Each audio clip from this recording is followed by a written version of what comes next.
Hey everyone, it's Michelle Caruana from Play Cafe Academy, and I thought it was really important to put this video out there today because I have been getting so many questions from indoor playground owners, prospective indoor playground owners, and just customers of indoor playgrounds from all over the world. And before I get into this video and I start answering the most common questions that I have been getting, I want to quickly remind you that these are all my opinions. And while I do my absolute best to stay informed and to stay up to date on current guidelines and recommendations and mandates, I'm releasing this video on July 1st. And I just want to remind you that all of these recommendations could change day by day. So I would never recommend that you would do anything that's not compliant. So before you put anything into practice or make any major decisions, I want you to take my advice and take my recommendations, but also double check with your local mandates and any recommendations that your specific area has, because it's our responsibility as business owners to not only create, sustainable businesses to provide a future for our families and put food on the table, but we have the added social responsibility of making sure that our customers are as safe as possible, our staff are as safe as possible, and that we stay as safe as possible for our own families. Because even though, yes, of course, we have bills to cover, this is more important than that, right? Our health as a community is more important. So while it's always a huge struggle for business owners between doing the socially right thing and the thing that's necessary for our business's survival, I really would urge you to, again, think of the responsibility that you have as a business for your greater community. So towards the end of this video, I'm going to make some recommendations on things you can do to pivot to still generate revenue with being more compliant, with still being socially distant, and hopefully it helps, especially in the event of another closure. All right, so I'm going to go ahead and start answering questions, but before I do, I just want to remind you quickly to subscribe to my channel if you find this helpful. I put out a new video every single week, and if you want to leave a comment, leave a question, I love meeting you guys in the comment section, and I always answer every single comment. All right, so question number one, when will indoor playgrounds reopen? And this is definitely the most common question that I get because it's really not clear. We have instructions for museums, for zoos, for things like that, but these indoor play centers, it's really falls under a gray area because a lot of us have many different revenue streams. So we do private play dates and private events. We also do open play summer camps and things like that. So in New York, unfortunately, we just learned that indoor playgrounds are not able to reopen in phase 4 for the traditional open play sense. Now, there are some exceptions, and I find this really odd because we're right next to a huge national children's museum, which is literally like a giant indoor play center. But because they operate as a museum, they were able to reopen under phase 4, even though their capacity is probably 1,000 times what ours is.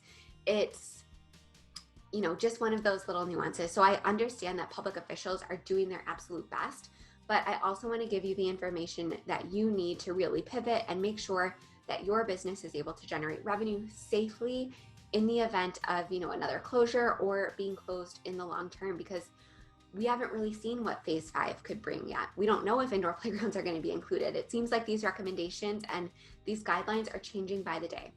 So again, I would just keep checking, call your Department of Health if you have to, ask if you're allowed to reopen and under what capacity and under which guidelines. So one of the exceptions that I mentioned is that we are able to host private play dates, private parties, and summer camps right now. So we're not able to open to the public in New York, but we are able to do those things. So a lot of people have been asking me, if I would recommend requiring masks for summer camps or private parties. And my best recommendation and my best opinion is, first of all, follow all local mandates and recommendations. For us, we really cater mainly to children under the age of 6. Now, I know in Florida and some other states, anyone over the age of 6 is required to wear a mask when indoors in public. In New York, I've seen some places say 2 and older. I've seen some places say 3 and older. I've seen some places say 13 and older. So again, just double check before you put any of this into place. But my gut feeling is to make sure that all staff and all adults are wearing masks. But I really am inclined to let the parents decide. As long as it's being compliant, I would let the parents decide about whether or not they want to send their child with a mask on. because, as the mother of a special needs child who has serious sensory processing issues, I just wouldn't be able to send him anywhere that required a mask. So when we're doing these small group private type camps and birthday parties and things like that, and we are encouraging social distancing whenever possible, again, I would leave it up to the parents as long as you're being compliant with your state and local mandates. That's all I can say. Another suggestion that I would have is to survey your audience. If you have an email list, if you have a following on social media, ask to kind of gauge where people are with masks. I know some people are, 100% pro mask all the time, and I completely understand that. I'm talking specifically about very small children who technically, can't wear a mask for whatever reason, whether it be special needs or just being, a small child who doesn't like things on their face. I would just ask and gauge where parents are at. And are you going to be able to please everybody? No. But, you have to do what's right and what feels safest for your business. And there is a demand out there. We have, our child location is pretty much booked up for summer camps, and they're letting the parents decide whether or not masks are going to be sent with their child. And again, all adults, all parents, all staff members are wearing masks, but, there is a demand out there for children's activities without wearing masks. So again, that is just my opinion, but you're never going to know how your customers are going to feel or how they're going to react until you actually ask them. So I actually got into question number 2, will I require masks? That was my second question, so I kind of blended the first two, but yes, we're operating for summer camps, we're operating for private play dates, we're open for private birthday parties. We are not open to the public in any capacity. Everything is reserved online ahead of time. I know a lot of states have allowed indoor playgrounds to reopen already for open play. That is not us yet, and we are not really sure when that is going to be. So for birthday parties and camps, we are again requiring all adults wear masks. We're letting the parents decide, again, because we cater to children under 6. So I think if we had anybody visit us, like maybe for a birthday party or something like that over the age of 6, I probably would require it as long as they didn't have a disability or something that, prevents them from wearing a mask safely. So again, my opinion, take it or leave it. All right, question number 3, because I kind of skipped question number 2, is will I require temperature checks? And this is, again, something that I would really encourage you to ask your audience about.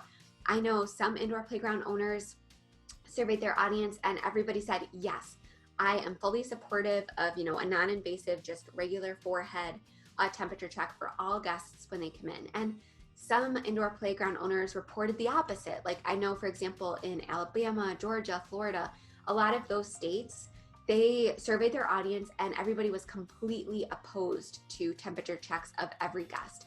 Now, I've seen some really creative workarounds to this, and I don't want to say workarounds, but the Art Factory Play and Cafe, she actually has a thermometer that goes on the forehead, and she dresses it up in like cute little animals, because a lot of people are worried about the anxiety and the trauma that these temperature checks and masks are going to have on our children. So I am a huge advocate of making it fun and doing whatever you can to make sure that you're minimizing that risk to children's mental health.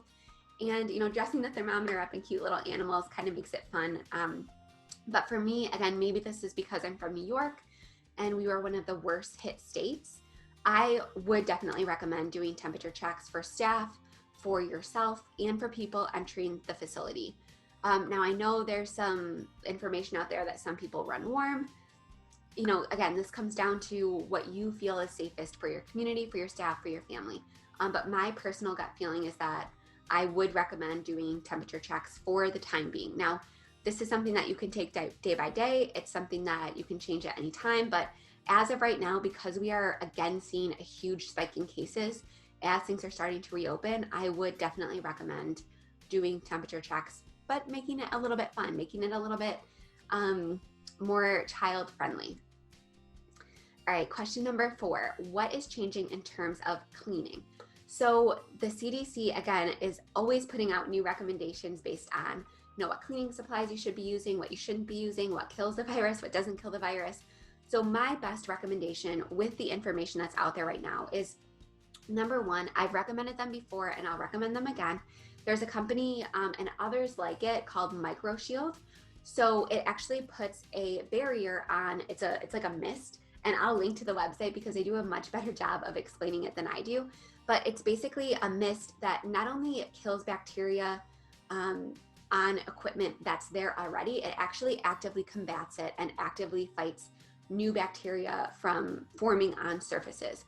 So is this a foolproof strategy? Does it kill every single type of germ and virus? Probably not, but it is a huge step in the right direction. So again, this is something that is like a mist. It's something that is typically done quarterly. I would highly recommend looking into this type of service because again, we can only clean so much. I love this mist because it really gets into all of the little crevices and all of the carpet and all of the walls and the things that, you know, normal cleaning practices can't really get to. So again, MicroShield is in a lot of different areas, but I would just start Googling and looking at anything that is in your area that is very similar. So again, I will link to their website in the description of this video so that you can learn more about their services.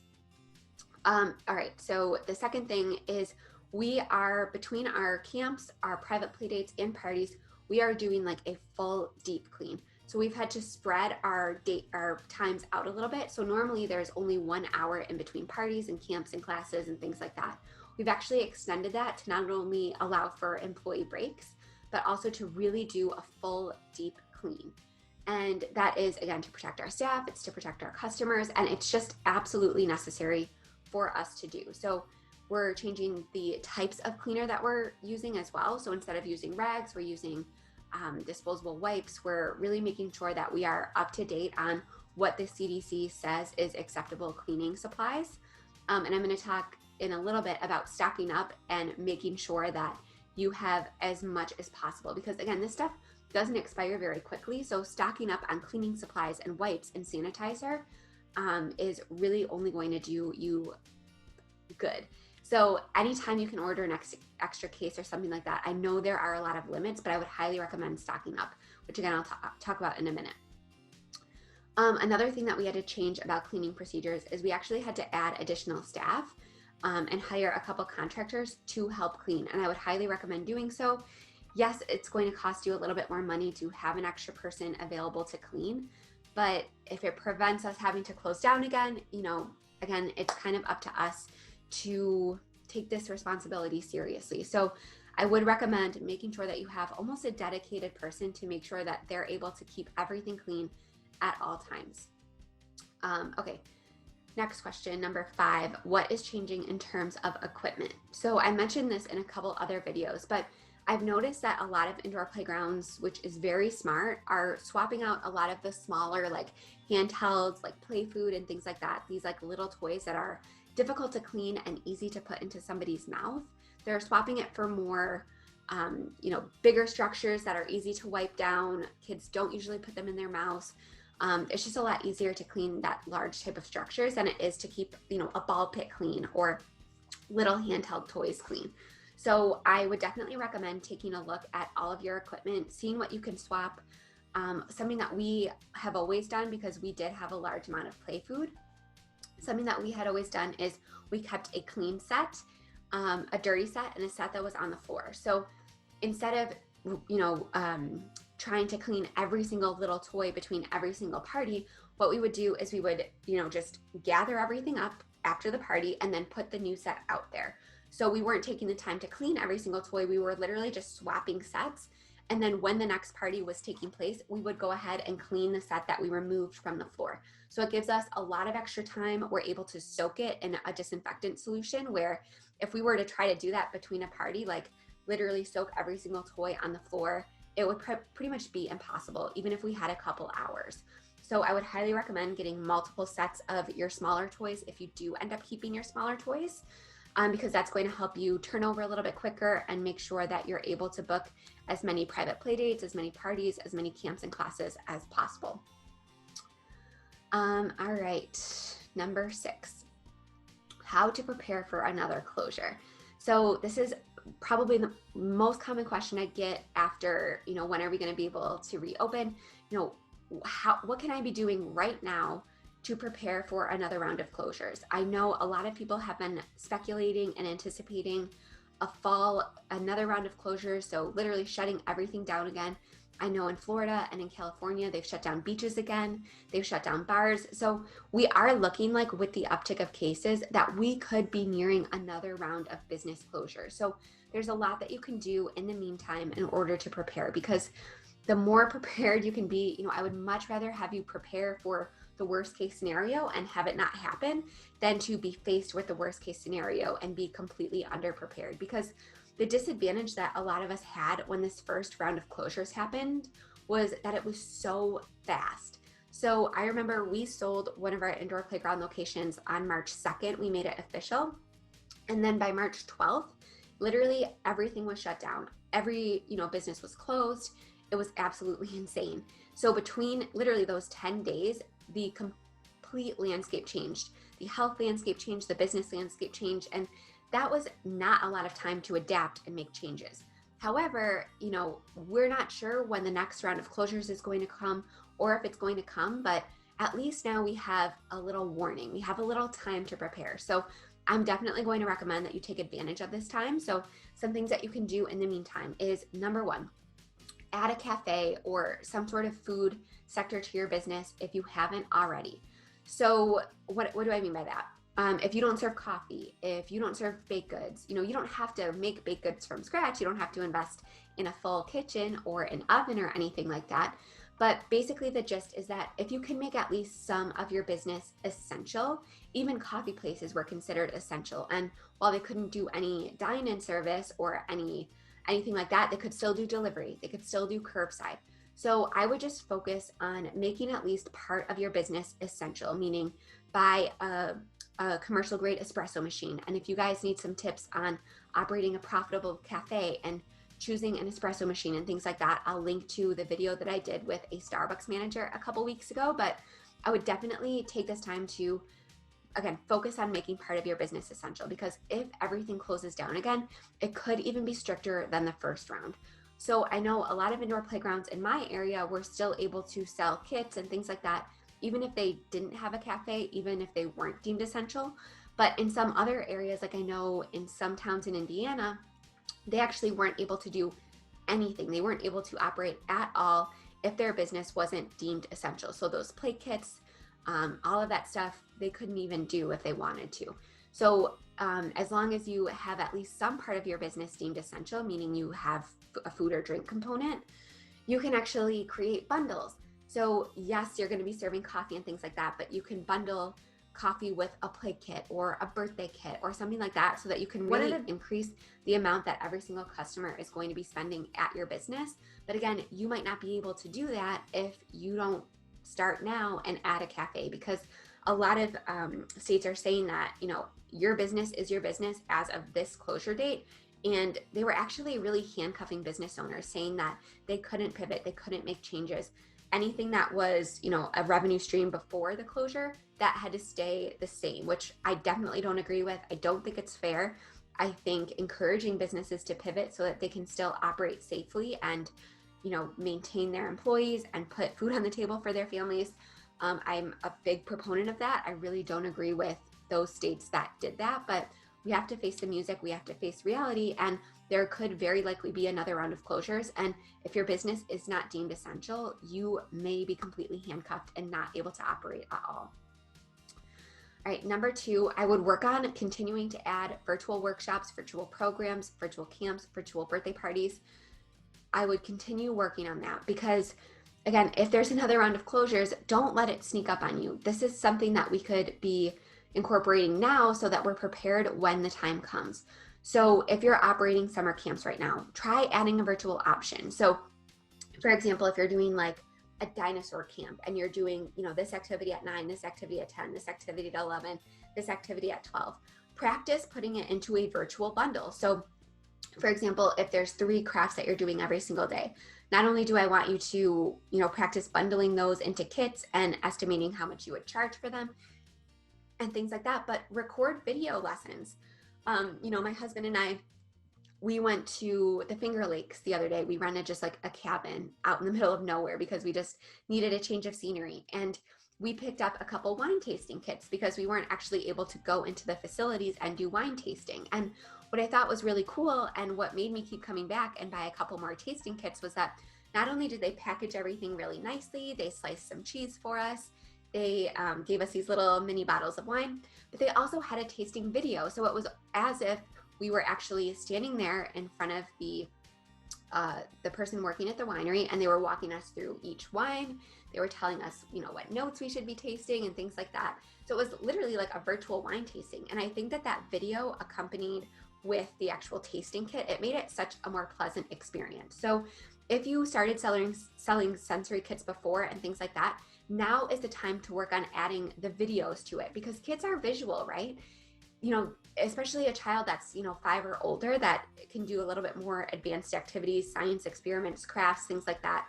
They want to watch somebody do it. They want to be told what to do. So now is the time to start recording video instructions. Okay, this is how you do this camp activity. This is how you do this camp activity. So that parents can sit down with their children, and instead of just kind of figuring it out, they can sit together and watch somebody do the activity, and then it's a lot easier and it's a lot more fun to replicate. So now is the time to be putting that stuff together, because even if we don't face another round of closures, a lot of people are not going to feel comfortable being out in public or sending their children to camp. So even just adding it as a virtual option for every single camp you offer this summer could be another great stream of revenue for you.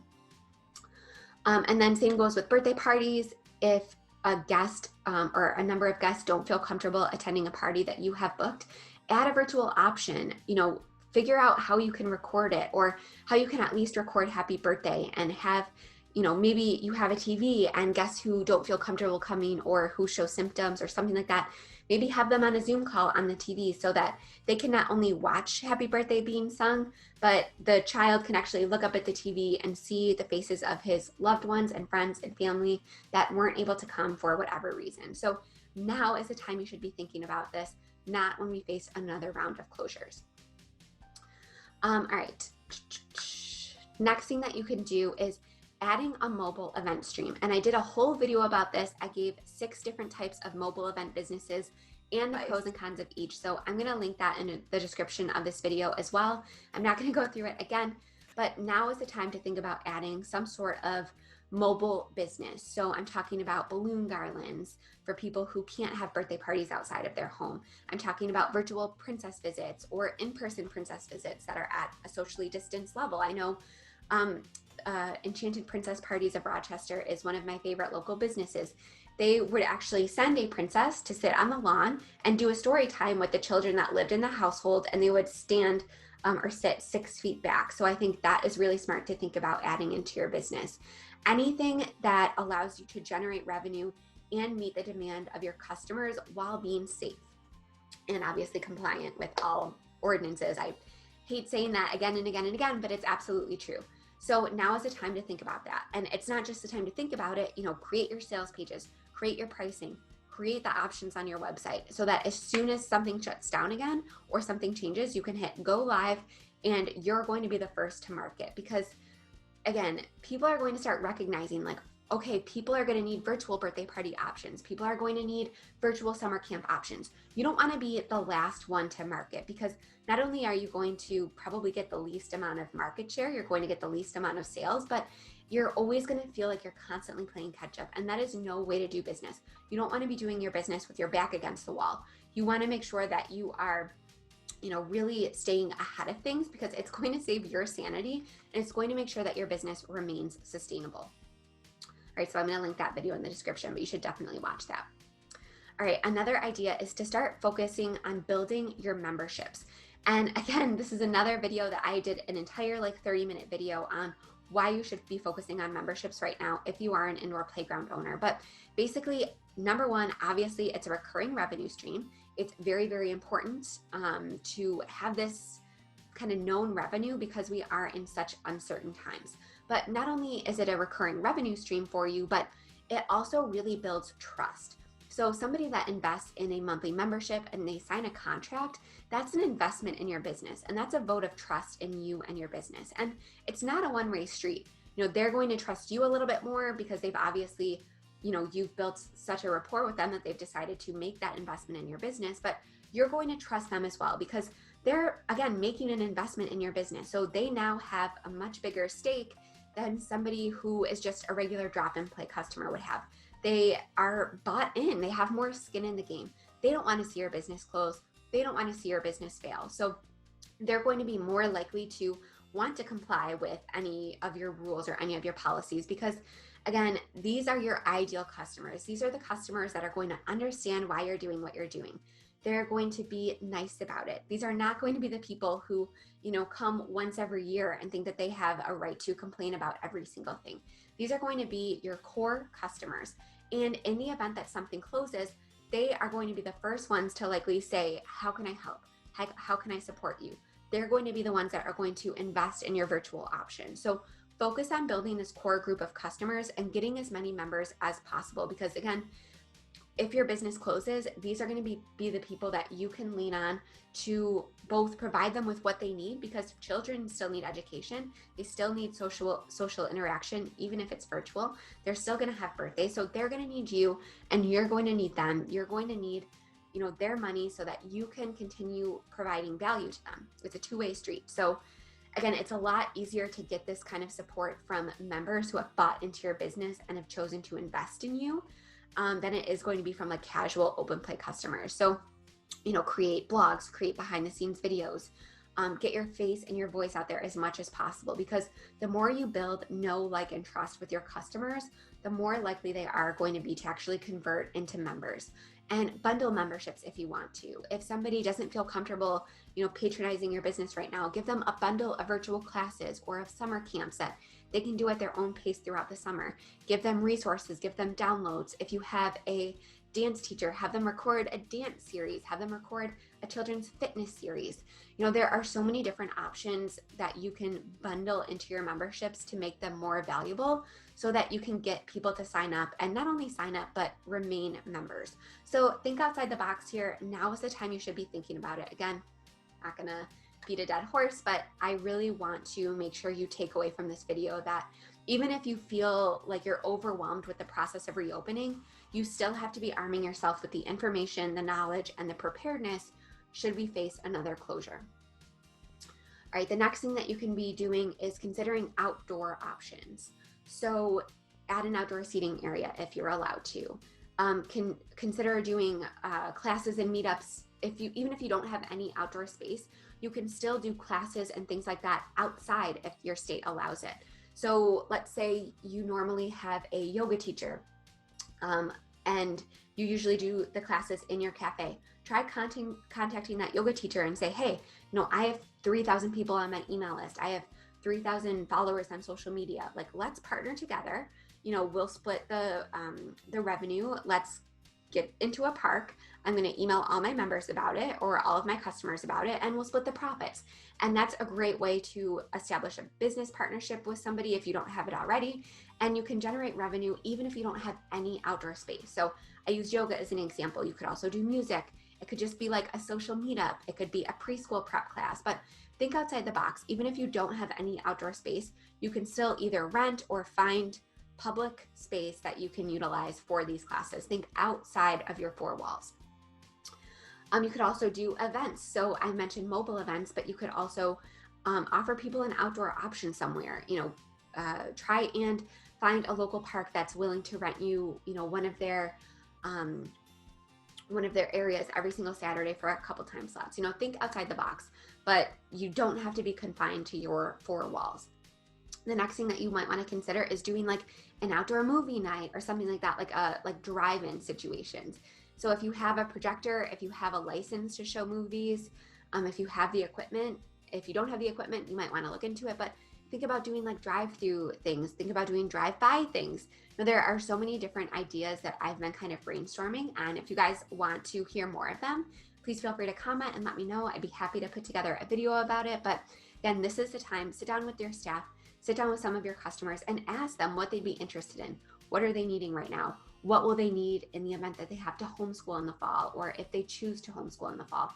Now is the time to do this research and start budgeting these additional potential expenses, like a movie projector, like a license to screen movies, so that you understand if you do need to shut down for a long time again, you understand how you can, get up and running, what you might need to buy, what you might need to purchase, things like that.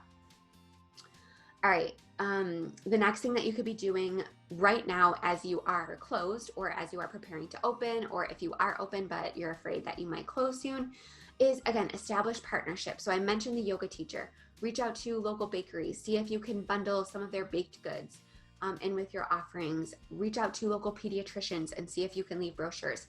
This is a great time to really reach a hand out to local businesses. And I would never recommend reaching out to businesses and just asking for something. I would try to make it a win-win. So maybe post about them on Facebook, like use the pediatrician for an example.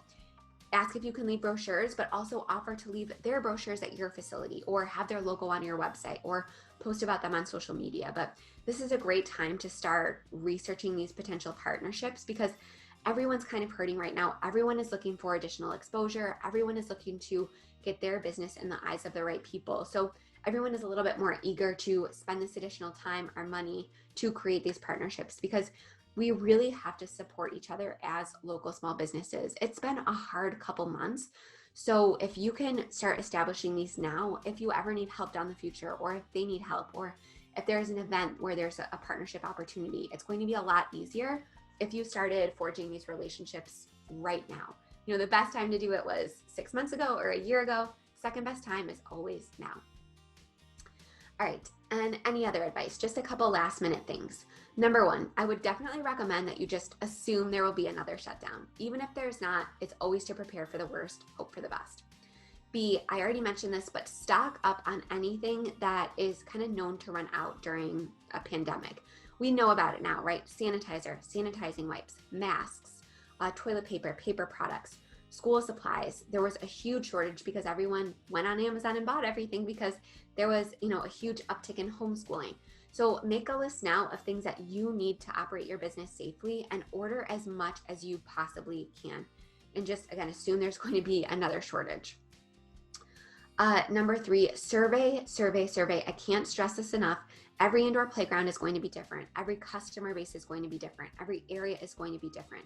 I would highly recommend involving your customers as much as possible when you make decisions. Now, should you take everything they said as like the Bible and do everything that your customers ask and kind of, beg them for answers? No, but you should involve them in the process. You should constantly ask for, what they're needing, what they're comfortable with, what they're not comfortable with. And don't just ask, yes or no answers. See what kind of language they're using. See what specific things they're asking for. Ask for, I use Google Forms as a free way to survey my audience. Just kind of pay attention to the language that they're using so that you can repeat it back to them once you start putting these policies into place. They're going to feel valued, they're going to feel seen, they're going to feel heard, and they are going to be a lot more likely to do business with you if they feel valued as a customer. So I highly recommend involving your customers as much as possible while still acknowledging that you are the owner. You need to do what's best and safest for your staff, for your family, and for your customers. The one thing that didn't flail in terms of engagement or response rate or reach or anything like that was email marketing. So my email list saw the same open rate, the same click-through rate. If anything, it actually increased during the pandemic. So that was my go-to number one way to communicate with my customers, to survey my customers, to reach them, to sell my virtual services, all that good stuff. Everything was email marketing driven. So now is the time to develop an email list building strategy because you're going to need to communicate with your customers about your reopening plan and about, again, all of these new mobile and virtual services that you should be thinking about. So think of how you're going to build your email list and not just putting a join our newsletter thing on your website. That's not going to do the trick. You need to have a list building strategy. And I'm going to put a new video on list building for local businesses next week. So if you need a little help building your email list and really nurturing people towards becoming a customer and nurturing them towards sales, then next week's video is for you. So don't forget to subscribe so that you don't miss it. I'll see you guys next week.